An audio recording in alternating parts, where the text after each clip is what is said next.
बिहार के दारुल पटना में गुज़िश्ता रोज तलबा की तरफ से किए गए एहतजाज के दौरान पुलिस की कार्रवाई में कई लोग वहां पर जख्मी हुए हैं। मुख्तलिफ सियासी तंजीमों की तरफ से पुलिस कार्रवाई की मजम्मत की जा रही है।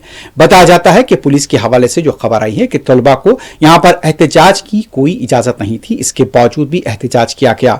अमन और कानून को मुतासिर करने की कोशिश की गई। पुलिस की कार्रवाई में कई तलबा के जख्मी होने की यहां पर इत्तला है। इस दौरान में जब मुकाम वाक़े पर प्रशांत किशोर भी मौजूद थे, प्रशांत किशोर के खिलाफ भी पुलिस की तरफ से मुकदमा दर्ज कर लिया गया है। और यहां पर दूसरी पार्टियों की तरफ से भी आरजेडी ने भी पुलिस की कार्रवाई की मजम्मत की है। वाज़ेह है कि यहां पर बीपीएससी के तलबा एहतजाज कर रहे हैं। उनका कहना था कि इम्तिहान दोबारा से मुनक्किद होना चाहिए, जबकि अभी तक इंतजामिया की तरफ से इस बारे में कोई फैसला नहीं लिया गया है।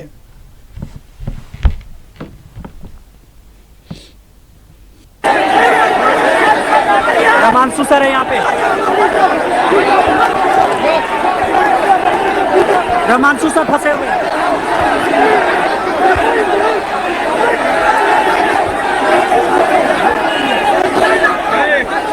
देखिए रमांशु सर।